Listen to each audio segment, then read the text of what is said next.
우리 함께 합독하겠습니다. 신약성경 239면에 있습니다. 신약성경 239면 로마서 1장 16절과 17절 말씀을 우리 함께 합독하도록 하겠습니다.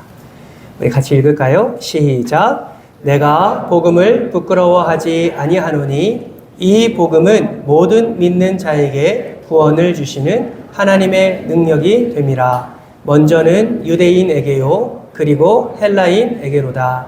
복음에는 하나님의 의가 나타나서 믿음으로 믿음에 이르게 하나니 기록된 바 오직 의인은 믿음으로 말미암아 살리라 함과 같으니라. 아멘. 기쁜 마음과 또 감사한 마음과 또 반가운 마음을 품고 우리 앞뒤자고 이렇게 인사하도록 하겠습니다. 믿음의 사람 되시기를 축복합니다. 한 번 더 인사할 때 예배를 통해 풍성한 은혜 누리시기를 축복합니다. 아멘. 풍성한 은혜의 주인공 되시기를 주님의 이름으로 축복합니다.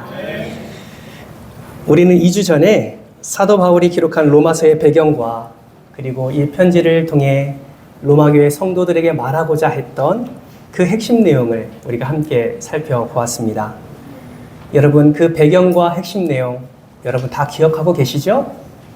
아, 감사합니다. 1부 때는 아멘 소리가 들리지 않았는데 우리 2부 성도님들은 아멘으로 또 화답해 주셔서 감사합니다. 아마 제가 내용을 간단히 정리하는 것을 들어보시면 잊었던 분들도 새록새록 기억이 날 듯 합니다. 여러분, 로마교회가 처음 예배를 드렸을 때 그 예배와 교제가 어땠다고 말씀드렸습니까? 하나되면 예배를 드렸습니다. 오직 예수 그리스도, 오직 복음 안에서 그들은 예배를 드렸습니다. 유대인뿐만 아니라 이방인, 자유인뿐만 아니라 노예까지 모두가 한자리에서 함께 예배를 드렸지요. 그러나 AD 49년 글라우디우스 황제가 즉위한 후로 예수를 믿는 유대인과 예수를 믿지 않는 유대인 간의 내란이 일어나게 되었고 글라우디우스 칙령이 발표되면서 이 유대인들은 다 로마에게서 쫓겨나게 되었습니다. 그 후 몇 년, 5년 후에 네로 황제가 즉위했을 때 다시 유대인들은 로마로 들어오게 되었고 그 로마 교회를 섬겼던 유대인들은 다시 로마 교회 안에 들어와 이방인들과 함께 반가움의 교제를 하게 되었습니다. 그런데 문제가 생기지요. 유대인들이 돌아오면서 그동안에 5년 동안 세워왔던 이방인들이 감당했던 사역을 인정하지 아니하고 본인들이 그 모든 사역을 감당하려 했습니다. 자신의 생각과 자신의 경험과 자신의 방법을 내려놓지 못하고 오히려 주장하면서 로마 교회 안의 교회의 분쟁과 분열이 일어나게 되었습니다. 그래서 최소 몇 개에서 몇 개까지 그룹이 나누어졌다고 말씀드렸죠? 5개에서 7개의 그룹이 나뉘어져서 예배를 드리게 되었습니다. 유대인들은 유대인끼리, 이방인들은 이방인끼리, 어떤 그룹은 유대인과 이방인이 같이, 어떤 그룹은 노예 그룹끼리 예배를 드리는 그런 분열이 일어나게 되었다라는 것이죠. 이 분열로 인해서 사도 바울이 소식을 듣게 되고 걱정스러운 마음과 염려의 마음을 담아 고린도라는 곳에서 편지를 쓰고 그 로마 교회에 그 편지를 보냈는데 그 편지가 바로 우리가 지금 읽고 있는 로마서다라고 말씀을 드렸습니다. 여러분, 사도 바울이 로마서를 통해서 그 로마 교회들에게 강조했던 그 핵심 내용이 무엇이었습니까? 바로 하나됨, 연합이었다라는 것이죠. 그래서 사도 바울이 로마 교회에 편지를 쓰면서 이것을 가장 먼저 썼습니다. 그것이 무엇이냐면 자신을 소개하면서 나는 예수 그리스도의 종입니다 라고 소개를 했습니다. 종에 어떤 의미가 담겨 있다고 말씀드렸죠? 올가미에 매여 있다라는 의미가 담겨 있다고 말씀을 드렸죠. 그래서 그것을 통해서 우리 모두는 예수 그리스도의 뜻에 매여 있는 자다라는 것을 이야기를 했고 그것을 통해서 하나 되어야 된다라는 강조점을 우리가 2주 전에 함께 말씀을 살펴보았습니다. 여러분, 이제 좀 기억나십니까? 그렇다면 여러분에게 질문합니다. 지난 2주 동안 어떤 공동체든 상관없습니다. 가정 공동체든 일터 공동체든 아니면 교회 안의 구역이든 부서든 어떤 소그룹이든지 간에 여러분, 어느 곳에서든지 예수 공동체로 연합되기 위해서 성령이 하나 되게 하신 것을 힘써 지키셨습니까? 우리가 음식을 먹으면 평점 매기는 걸 좋아하죠. 여러분, 여러분의 그 순종의 평점을 한번 매겨보시기 바랍니다. 여러분, 말씀을 들었습니다. 연합과 하나됨의 중요성을 우리는 알았어요. 그렇다면 지난 2주 동안 여러분의 가정에서 이 성령이 하나 되게 하신 것을 힘써 지키기 위해서 나는 얼마나 순종의 열정을 다했는가? 여러분, 10점 만점에 여러분의 순종의 평점은 몇 점이십니까? 정말 모든 겸손과 온유, 오래 참음으로 교회 공동체 안에서 서로 용납함으로 하나 되게 하신 것을 여러분은 얼마나 힘써 지키셨습니까? 아무 대답도 없는 거 보니 우리 안에 찔림이 많은 것 같습니다. 여러분 한번 따라해 볼까요? 순종이 제사보다 낫습니다. 옆에 분에게 빨리 쳐다보세요. 한 번 더 이야기합니다. 순종이 제사보다 낫대요. 아멘이십니까? 여러분, 순종이 제사보다 낫습니다. 예배도 중요하지만 하나님이 더 기뻐하시는 것은 우리의 삶의 순종이다라는 것이죠. 여러분, 지금도 늦지 않았습니다. 여러분, 지금부터라도 예수 공동체로 세워가는 이 일에 저와 여러분이 마음을 다하시기를 주님의 이름으로 축복합니다. 여러분, 어려움 있을 거예요. 여러분, 나를 내려놓고 누군가를 받아들이며 하나 되기를 힘써 지키는 것은 여러분 쉽지 않습니다. 어떤 문제가 일어날 수도 있습니다. 내가 손해볼 수도 있습니다. 왜 그렇습니까? 사단은 예수로 하나 되는 것, 예수로 연합하는 것, 예수 공동체로 서가는 것, 이거를 너무 싫어하기 때문이죠. 그래서 사단은 우리를 계속해서 넘어뜨리려 애를 씁니다. 그래서 우리가 문제를 경험하게 되고 아픔을 경험하게 되는 것이죠. 그러나 하나님의 말씀이 진리와 생명임을 인정하신다면, 예수 그리스도가 나의 주인 되시고 내 생명 되심을 믿으신다면, 여러분, 하나님의 말씀, 예수 공동체로 세워가는 이 말씀에 순종하시기를 주님의 이름으로 축복합니다. 여러분, 그거 아세요? 순종할 때 역사가 일어납니다. 순종할 때 하나님의 놀라운 은혜가 가정에서 뿐만 아니라 우리가 하나님의 말씀으로 살아가는 그 자리자리마다 그 순종의 열매가 맺어지게 된 줄 믿으시기를 주님의 이름으로 축복합니다. 예수 그리스도를 먼저 선포한 사도 바울은 로마 교회 성도들이 반드시 기억해야 될 한 단어를 언급하지요. 그 단어가 무엇이냐면 바로 복음입니다. 복음. 1장 2절로부터 이 복음은 이라고 말하면서 사도 바울이 알고 있는, 사도 바울이 깨달은, 사도 바울이 확신하는 그 복음이 무엇인지를 분명하게 말씀하고 있습니다. 여러분, 사도 바울이 말하고 있는 그 복음은 과연 무엇일까요? 특별히 오늘 우리가 로마서 1장 말씀을 함께 보고 있는데요.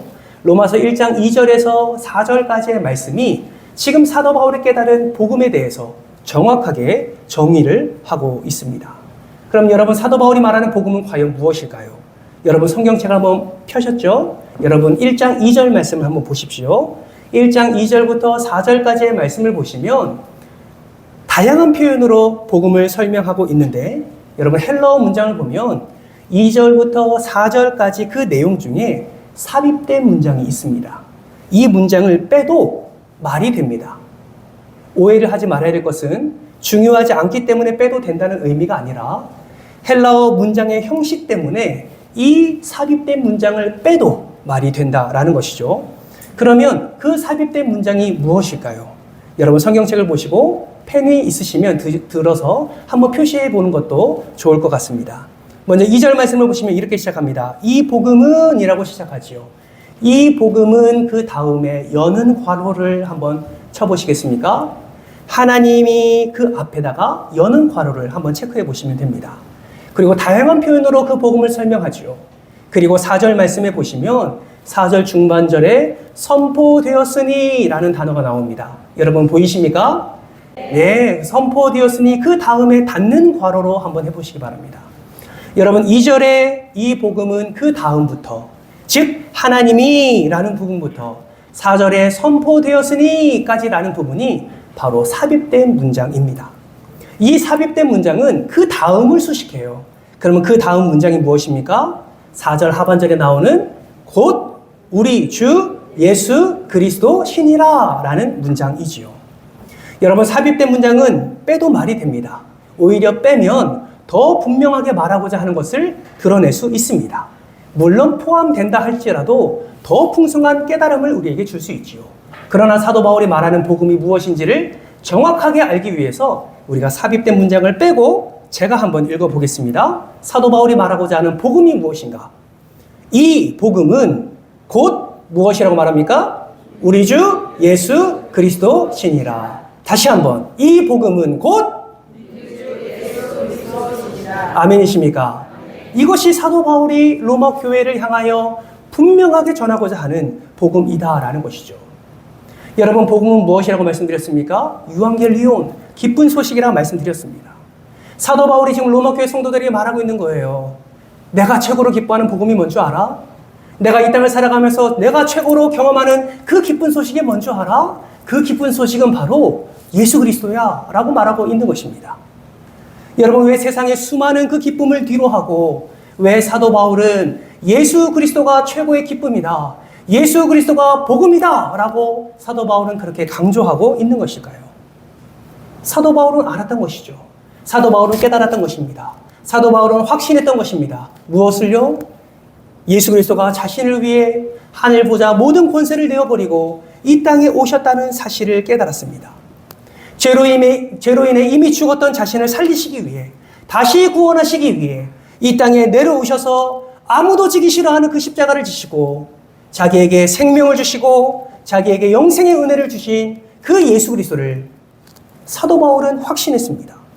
만유의 왕 되시고 만주의 주 되신 그 예수가 자기를 사랑하사 이 땅 가운데 내려오셨다라는 사실을 사도 바울은 믿었기 때문이죠. 언제 이렇게 믿음이 생겼습니까? 언제 이런 깨달음과 확신이 있었습니까? 예수를 만난 그 순간부터 사도 바울 안에는 진짜 복음이 무엇인지를 분명히 깨달았습니다. 예수 그리스도를 인격적으로 만난 후부터 그는 확실하게 그의 인생이 변화되었습니다. 생각이 변화되었습니다. 말이 변화되었습니다. 행동이 변화되었습니다. 세상의 모든 것을 배설물로 여기고 오직 최고의 가치 예수 그리스도를 붙잡았던 것이죠. 사도 바울이 로마 교회 성도들의 그 분열과 그 갈등을 들었을 때 여러분 어떤 마음이 들었을까요? 너무 답답하지 않았겠습니까? 왜요? 자기가 알고 있는 최고의 기쁨, 이 복음이 자기에게만 임한 것이 아니라 지금 로마 교회 성도들에게도 임한 사실이 분명하기 때문에 사도 바울은 너무나 답답했던 것이죠. 그래서 갈등과 분열로 그 문제 가운데 사로잡혀 있는 그 로마 교회 성도들에게 진정한 유앙겔리온, 진정한 기쁨을 사도 바울은 편지에 담아서 보낸 것입니다. 사도 바울은 이 복음이 모든 이들에게 다 허용된 복음임을 믿었기 때문이지요. 그래서 로마서 1장 6절 말씀에 무엇을 말씀합니까? 6절 말씀 같이 한번 읽어볼까요? 시작! 너희도 그들 중에서 예수 그리스도의 것으로 부름을 받은 자니라. 로마 성도들에게 말합니다. 당신이 누군지 아십니까? 여러분이 누군지 아세요? 여러분은 그냥 존재 가치 없는 그런 이들이 아니라 오직 최고의 기쁨을 수여받은, 여러분은 예수 그리스도로 인해 부름받은 자들입니다 라고 분명하게 선포하고 있는 것입니다. 왜요? 그 복음이 여러분 안에 있으니, 그 복음이 너희들 안에 있으니 그 예수 그리스도로 하나됨의 은혜를 누리라 라는 것을 분명하게 말씀하고 있지요. 더 나아가 사도 바울은 복음을 대하는 자신의 태도와 자신의 자세를 이렇게 설명하고 있습니다. 여러분 오늘 보면 16절 상반절 말씀을 보세요. 이렇게 선포합니다.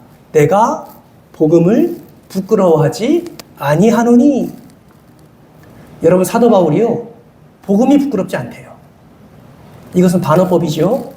반어법이 뭐예요? 반대로 말해서 강조하는 겁니다. 나는 복음이 부끄럽지 않습니다. 지금 나는 고백을 하고 있는 거예요. 무엇을 의미합니까?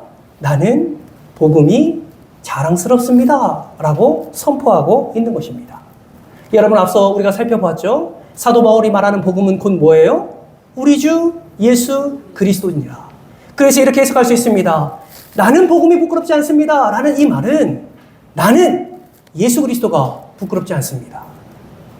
나는 복음이 자랑스럽습니다 라는 말은 나는 예수가 자랑스럽습니다. 이 고백을 지금 하고 있는 것이죠.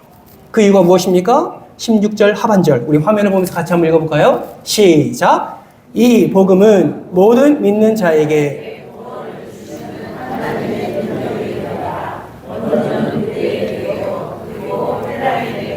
아멘. 여러분, 왜 사도 바울이 복음이 부끄럽지 않다고, 왜 복음이 자랑스럽다고 말하고 있습니까? 그 이유는 모든 믿는 자들에게 구원을 주시는 하나님의 능력이 되기 때문에 그렇습니다. 여러분, 이 말씀을 통해서 우리가 알 수 있는 것은 뭐예요? 모든 믿는 자, 모든 믿는 자에게 주시는 하나님의 능력이래요. 이 말씀을 통해서 알 수 있는 것은 무엇이냐면 복음은 사람을 차별하지 않는다라는 것입니다. 여러분, 복음은 사람을 부끄럽게 만들지 않습니다. 복음은 사람이 가지고 있는 조건에 따라서 모욕을 주지 않습니다. 남자든 여자든 노인이든 어린아이든 로마인이든 헬라인이든 이방인이든 그 누구든지 간에 자유자든 노예든 간에 상관하지 않습니다. 절대로 복음은 사람을 차별하지 않습니다. 그러니까 여러분, 복음으로 세워진 교회도 사람을 차별해서는 안 됩니다. 그러나 여러분, 지금 로마 교회의 상황은 어떤가요? 차별하고 있지요. 어떤 차별을 하고 있습니까? 이방인이라서.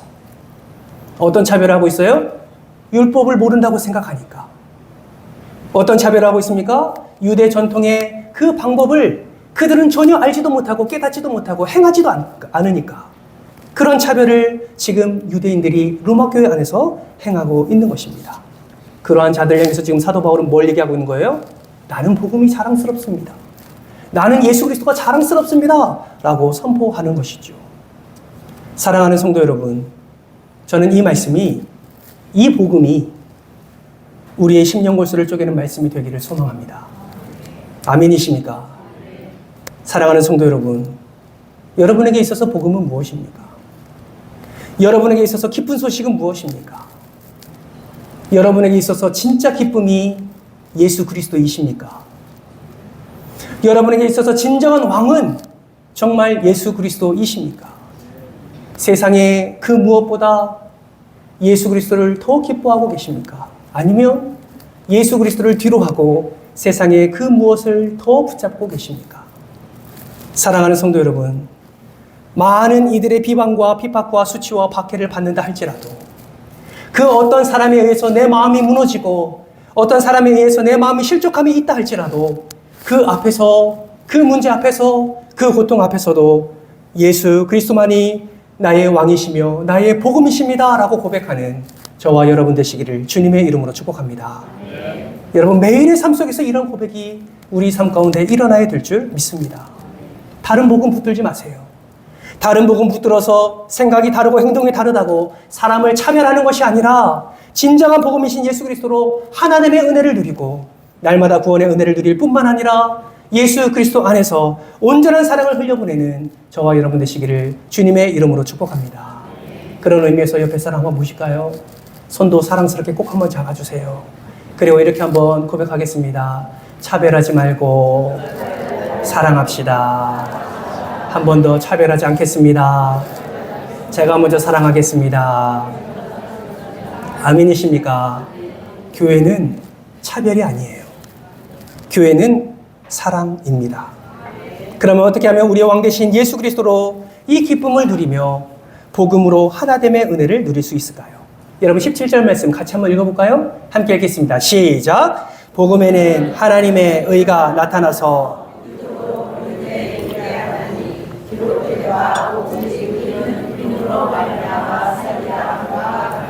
아멘. 여러분, 질문합니다. 복음에는 무엇이 나타난다고요?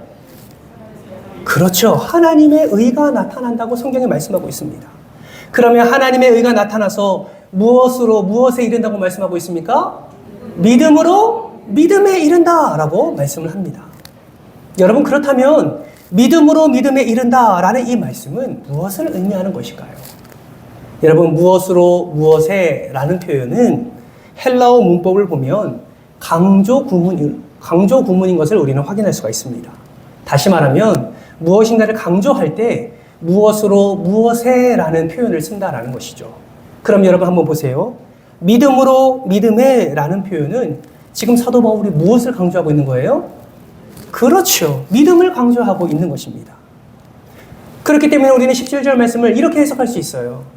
복음에는 하나님의 의가 나타나는데 그것은 오직 믿음으로만 가능합니다. 라고 해석할 수 있는 것입니다. 무엇으로만 가능하다고요? 믿음으로만. 그래서 사도 바울이 이후에 무엇을 인용합니까? 오직 의인은 믿음으로 말미암아 살리라 라는 말씀을 인용하는 것이죠. 여러분, 이 말씀이 어디서 나온 말씀인지 아십니까? 하박국 선지자가 이 말씀을 고백했습니다. 오직 의인은 믿음으로 말미암아 살리라. 여러분, 하박국 선지자는 왜 이런 믿음을 강조하며 이러한 고백을 그의 삶 가운데서 했을까요? 여러분, 하박국 선지자가 살아가는 당시에 남유다의 수많은 패역함이 일어나는 것을 하박국 선지자가 보게 됩니다. 그래서 하나님께 이렇게 질문해요. 하나님, 도대체 이 패역한 남유다, 도대체 이 죄가 가득한 남유다 가만두실 겁니까? 하나님 좀 어떻게 좀 해주셔야 되는 거 아닙니까? 그때 하나님이 이렇게 대답하세요. 아니야, 내가 갈대아 사람을 일으켜서, 바벨론 사람을 일으켜서 내가 남유다를 벌할 거야. 그 말에 하박국 선지자가 깜짝 놀라며 말하죠.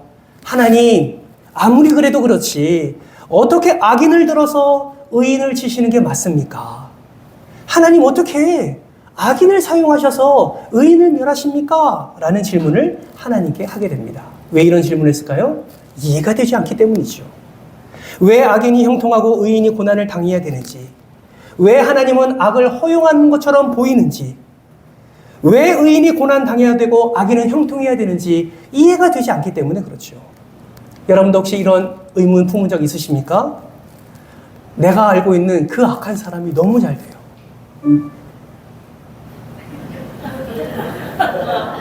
이렇게 분위기 깨는 사람이 더 잘 돼요.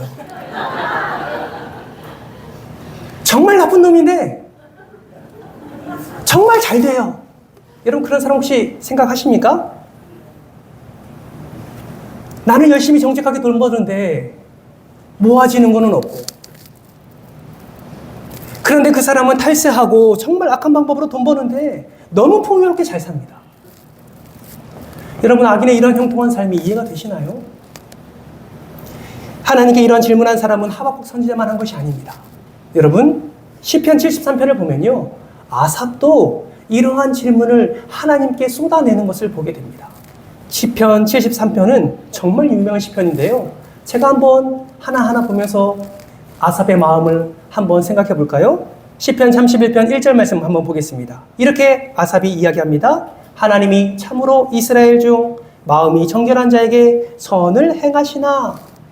아삽의 믿음에는 무엇이 있었냐면, 선을 행하시는 자는 하나님의 마음에 정결한 자에게 하나님이 선을 행하신다라는 믿음이 아삽 안에 있습니다. 2절 말씀 보실까요?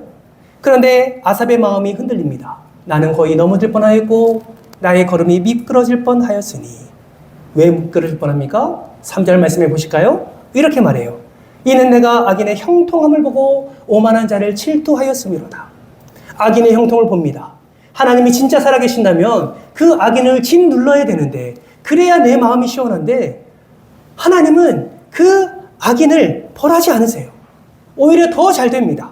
4절 말씀 볼까요? 그들은 죽을 때에도 고통이 없고 그 힘이 강건합니다.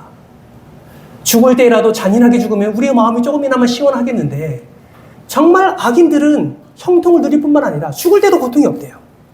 5절 말씀 보세요. 사람들이 당하는 고난이 그들에게는 없습니다. 사람들이 당하는 재앙도 그들에게는 없습니다. 그들이 더 재앙을 당해야 되고 그들이 그 고난을 당해야 되는데 그런 게 없다는 거예요. 여러분, 7절은 진짜 재밌습니다. 같이 한번 읽어볼까요? 시작. 살찜으로 그들의 눈이 솟아나며 그들의 소득은 마음의 소원보다 많으며. 무엇을 말합니까? 얼마나 먹어대는지 눈이 튀어나올 정도로 먹는 거예요. 마음의 소원보다 일반 소득이 더 많대요. 마음은 100을 원하는데 그들이 갖고 있는 소득은 1000이 되고 만이 된다라는 것입니다. 누가요? 악한 자가요. 나쁜 자들이.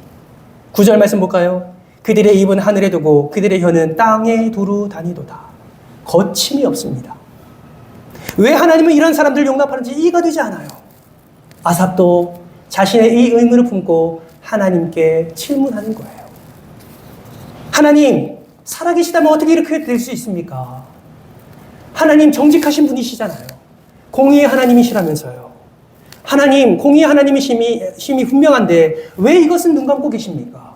왜 짓밟지 않으십니까? 왜 심판하지 않으십니까? 우리를 괴롭힌 자, 그 악한 자를 왜 가만히 두고 보십니까? 여러분 그거 아십니까? 욥도 동일한 질문을 했어요. 왜 내가 고난당해야 됩니까? 왜 내가 이러한 수치를 당해야 됩니까? 왜 내가? 하나님 제발 저 좀 이해시켜 주십시오. 왜 내가 이런 고난을 당해야 되는지. 놀라운 것은요, 하나님은 욥에게 나타나셔서 말씀하세요. 욥기 38장부터 41장 4장에 걸쳐서 수많은 질문을 쏟아내십니다. 이 질문들을 두 가지로 정리할 수 있어요. 첫 번째는 하나님이 욥에게 이렇게 질문하십니다. 욥아, 너 근데 그거 알아?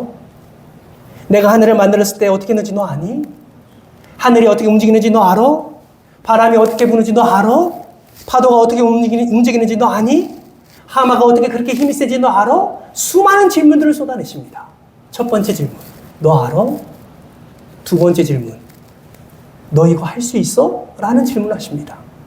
내가 묘소를 끌어낼 수 있어? 악어에게 힘을 줄 수 있어? 바다에 힘을 줄 수 있어? 너 이거 할 수 있어? 너 이거 할 수 있어? 너 이거 할 수 있어? 너 이거 할 수 있어? 수많은 질문을 쏟아내세요. 여러분 놀라운 것은 욥의 대답이에요. 욥이 이 질문에 무엇이라고 대답하는 줄 아십니까? 한마디도 대답하지 못합니다.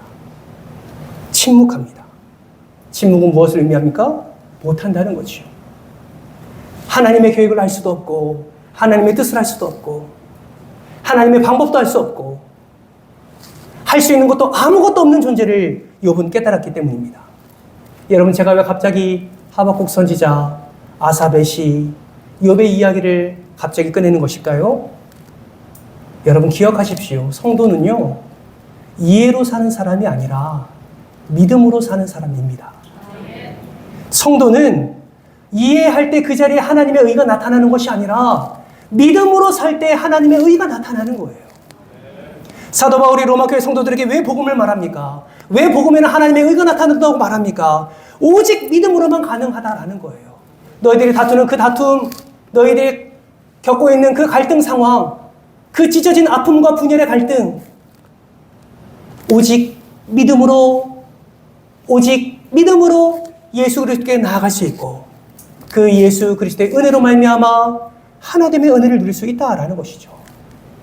사랑하는 성도 여러분, 교회는 성도가 서로를 이해함으로 세워지는 것이 아니라 하나님의 말씀, 예수 그리스도를 온전히 믿는 믿음으로 말미암아 하나님의 의를 맛볼 수 있는 곳이 교회임을 기억하시기를 바랍니다. 우리가 그 은혜를 누릴 때 비로소 하나님의 그 하나됨의 은혜, 그 연합의 은혜를 우리가 누릴 수 있다라는 것이죠. 여러분 우리도 마찬가지 아닙니까? 예수 그리스도를 믿고 그분이 복음이심을 확신하며 신앙생활하는 우리는 이해로 사는 사람이 아니라 믿음으로 사는 사람입니다.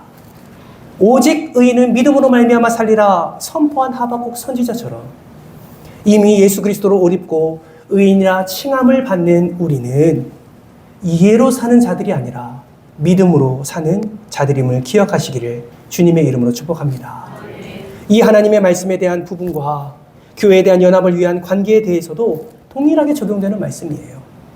여러분 한번 생각해 보세요. 설령 하나님이 우리에게 찾아오셔서 욥에게 마치 말씀하셨듯이 하나님의 창조와 하나님의 섭리와 하나님의 구원 사역과 하나님이 때를 따라 돕는 은혜를 베풀어 주시는 놀라운 그 기적의 방법들을 우리에게 설명하신다면 여러분은 얼마나 그 말씀을 이해할 수 있으시겠습니까? 하나님의 존재와 하나님의 전능하심과 거룩하심과 무한하심과 영원하심, 그 하나님의 속성을 우리에게 하나하나 설명하신들 여러분 우리는 얼마나 하나님을 이해할 수 있을까요? 감히 말하건대 억만분의 1도 우리는 이해할 수 없을 겁니다. 여러분 하나님은 우리를 이해를 요구하지 않으세요. 하나님은 믿음을 요구하십니다. 믿는 자는 복되다 말씀하시고 보고 믿는 것보다 보지 않고 믿는 믿음이 더 복되다 말씀하십니다. 그러므로 여러분, 이해로 살지 마시고 믿음으로 사시기를 주님의 이름으로 축원합니다. 교회 안에서 연합도 마찬가지입니다. 여러분, 우리가 모든 성도를 어떻게 이해할 수 있습니까? 절대로 이해할 수 없어요. 여러분, 같이 몇십 년을 사는 부부도 이해할 수 없는 일들이 발생하는데 어떻게 교회 안에서 모든 성도들의 생각과 말과 행동을 이해할 수 있겠습니까? 생각이 다르다고, 지식이 다르다고, 경험이 다르다고 어찌 우리가 차별을 할 수 있겠습니까?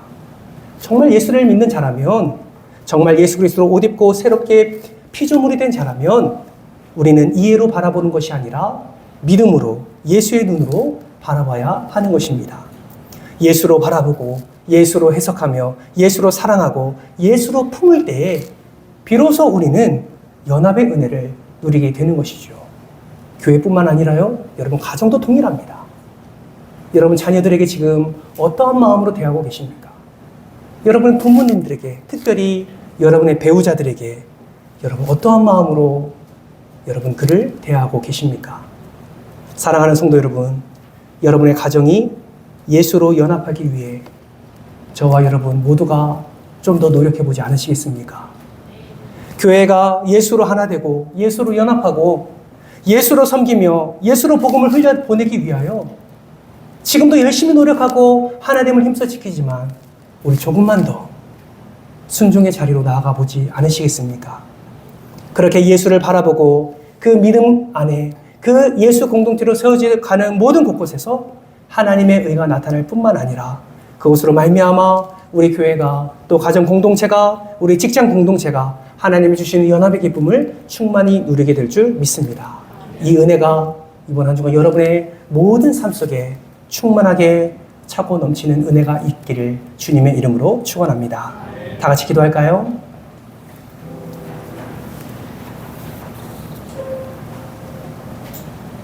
이 시간 기도할 때에 하나님 앞에 얼마나 내가 순종하고 있는지 다시 점검하면서 말로만 사랑한다 말하는 것이 아니라 가정 안에 어떻게 내가 예수로 하나 되기를 힘써 지킬 수 있는지 하나님께 지혜를 구하지 않으시겠습니까? 교회 안에서 일어나는 갈등 가운데 내가 어떻게 하나됨을 힘써 지킬 수 있을지 말씀을 기억하면서 주의 한번 외치고 동성으로 기도할까요? 하나님, 사도 바울은 복음을 부끄럽다 말하지 아니하였습니다. 그러나 하나님, 우리는 복음이 부끄럽습니다 말하고 있지는 않지만 우리의 삶 속에서 마치 복음이 부끄러운 것처럼 그렇게 살아가고 있습니다. 하나님, 예수를 부끄러워하지 않는 인생 되게 하여 주옵소서. 예수를 자랑하는 인생이 되게 하여 주옵소서. 예수를 자랑하는 사람은 예수로 살아가는 자입니다. 예수로 살아가는 자는 많은 이들을 차별하지 않습니다. 예수가 내 삶의 주인으로 인정된 자, 믿는 자는 그 믿는 자리에 하나님의 의가 나타나고 그 믿음으로 말미암아 하나님의 놀라운 연합의 은혜가, 연합의 기쁨이 일어나는 것을 말씀을 통해 깨닫게 됩니다. 주님, 우리를 붙잡아 주셔서 복음 위에 든든히 서가는 우리 모두가 되게 하여 주시고 특별히 이해로 사는 자가 아니라 믿음으로 사는 자이기에 이번 한 주간 어떤 어려움이 우리 삶 가운데 일어난다 할지라도 예수 그리스도를 향한 믿음을 아버지 하나님 굽히지 아니하도록 은혜를 더해 주시고 그 예수를 믿는 믿음으로 날마다 승리의 은혜를 경험하는 우리 모두가 될 수 있도록 인도하여 주시옵소서. 감사를 드리오며 사랑이 많으신 예수님의 이름으로 기도드리옵나이다. 아멘.